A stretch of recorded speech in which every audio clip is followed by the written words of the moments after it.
కోట్లాది హిందువుల ఆరాధ్య దైవం శ్రీ వెంకటేశ్వరుడు వెలసిన దివ్యక్షేత్రం తిరుమల. ఆ దేవదేవుని సన్నిధిలో భక్తులకు అందించే లడ్డూ ప్రసాదం కోట్లాది భక్తుల విశ్వాసానికి ప్రతీక.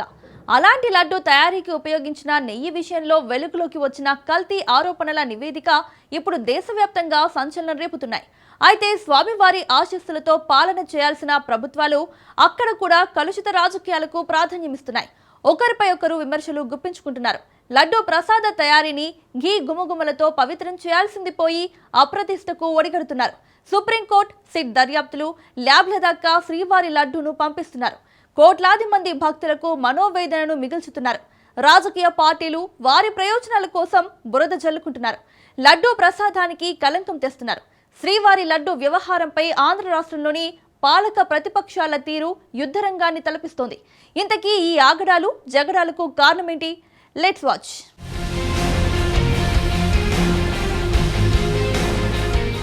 ఎన్డీఏ కూటమి ప్రభుత్వం అధికారంలోకి వచ్చిన తరువాత సుప్రీంకోర్టు ఆదేశాలతో ఏర్పాటు చేసిన సిబిఐ నేతృత్వంలోని ప్రత్యేక దర్యాప్తు బృందం విచారణలో బయటపడుతున్న అంశాలు ఒక్కొక్కటిగా దిగ్భ్రాంతి కలిగిస్తున్నాయి.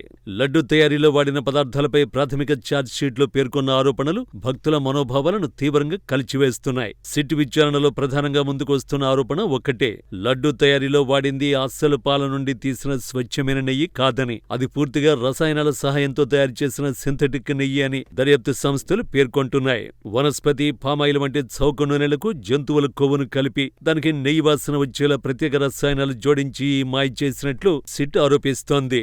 అంటే భక్తులు పవిత్రంగా స్వీకరించిన ప్రసాదంలో వారు ఊహించని రీతిలో కృత్రిమ పదార్థాలు ఉన్నాయన్నది సిట్ ప్రధాన వాదన. ఈ వ్యవహారం కేవలం ఆర్థిక మోసం మాత్రమే కాదని, ఇది నైతికంగా, ధార్మికంగా అత్యంత తీవ్రమైన అంశమని టీడీపీ నేతలు వ్యాఖ్యానిస్తున్నారు.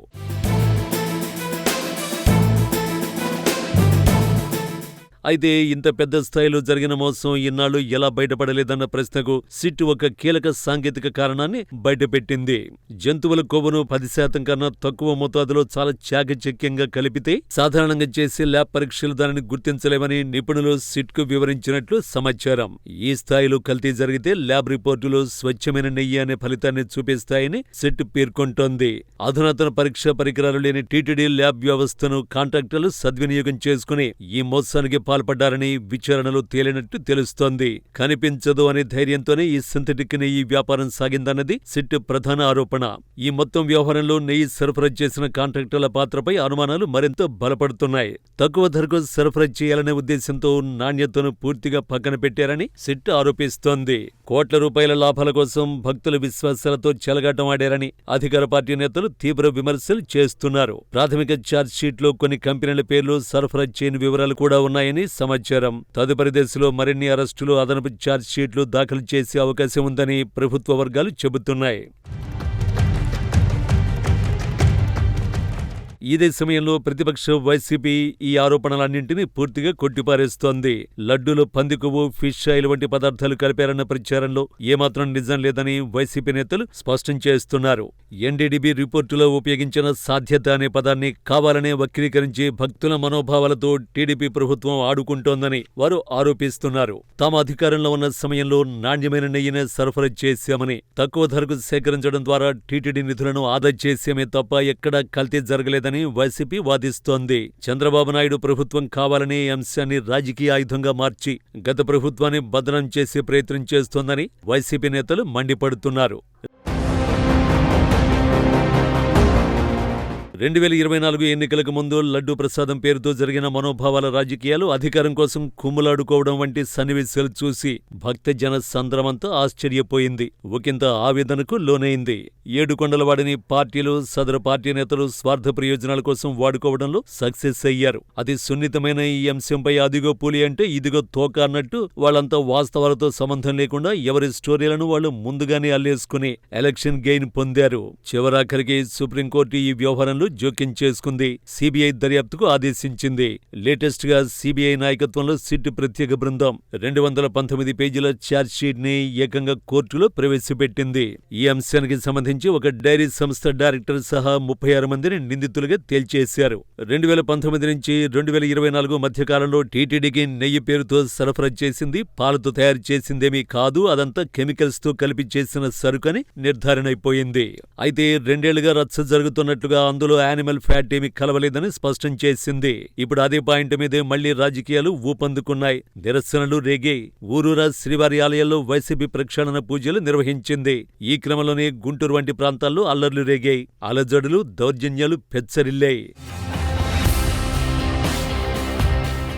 ఆ రకంగా ఆంధ్ర రాష్ట్ర రాజకీయాలు రక్తి కడుతున్నాయి అనుకోవచ్చు. లడ్డు వ్యవహారం మరుగైపోయి అది కాస్త పార్టీల బలాబలాలకు వేదికగా మారిపోయింది. గుంటూరులో మాజీ మంత్రి అంబటి రాంబాబు సీఎం చంద్రబాబును ఒకానొక సందర్భంలో ఆగ్రహ సమయాన తూలనాడటం, పసుపు నేతలు, సైనికులు కన్నెరు చేయడం జరిగిపోయి దీంతో రాష్ట్రమంతా ఒక్కసారిగా ఉలిక్కి పడినట్లయింది. ఈ విధానాన్ని చూసి శ్రీవారి భక్తులు ఆవేదనతో పాటు ఆందోళనకు గురవుతున్నారనుకోవచ్చు. లడ్డు తయారీలో జరిగిన వైనాన్ని చూసి పశ్చాత్తాపం పడాల్సిన పార్టీలు వ్యవహారాన్ని ఎవరికి వారు అనుకూలంగా అన్వయించుకోవడంలో కృతకృత్యులవుతున్నారు. కోట్లాది మంది మనోభావాలతో ఆడుకుంటున్న ఇలాంటి రాజకీయాలు ఎవరికీ క్షేమం కాదు. స్వామివారి ప్రసాదమైన పవిత్ర లడ్డూను అంగడి సరుకులా మార్చేసిన విధానం పట్ల భక్తుల నుంచి ఆగ్రహవేశాలు వ్యక్తమవుతున్నాయి. దేవదేవుణ్ణి రాజకీయ లబ్ధి కోసం వాడుకోవడం ఆపాలంటూ విజ్ఞప్తి చేసుకుంటున్నారు.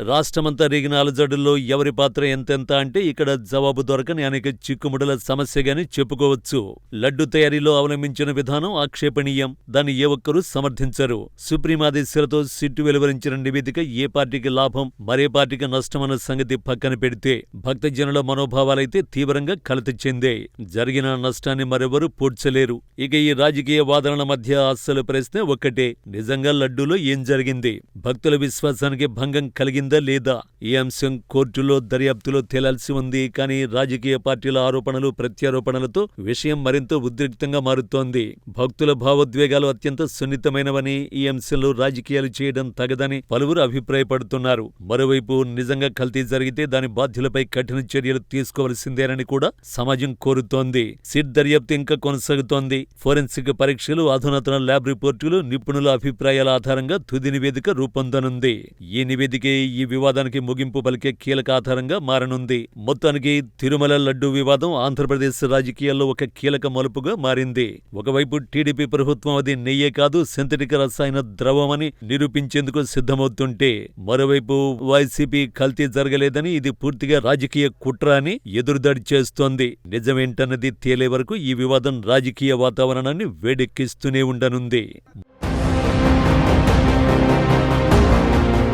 మొత్తానికి తిరుమల శ్రీవారి లడ్డు వ్యవహారం ఆంధ్ర రాష్ట్రంలోని పాలక ప్రతిపక్షాల తీరు యుద్ధరంగాన్ని తలపిస్తోంది. పవిత్రమైన లడ్డూ ప్రసాద తయారీ అంశంపై ఏ పార్టీ ఎంత లబ్ధి పొందుతుందో ఏమో గానీ ప్రపంచవ్యాప్తంగా ఉంటున్న శ్రీవారి భక్తుల మనోభావాలు మాత్రం గట్టిగానే దెబ్బతిన్నాయి. ఇప్పటికైనా పాలక పార్టీలు, పాలక మండళ్లు ఇలాంటి సున్నితమైన దైవిక అంశాలపై జాగ్రత్త వహించకపోతే ఆ శ్రీవారి కోపతాపాలకు పార్టీలు, ఆ పార్టీ నేతలు గురికాక తప్పదు.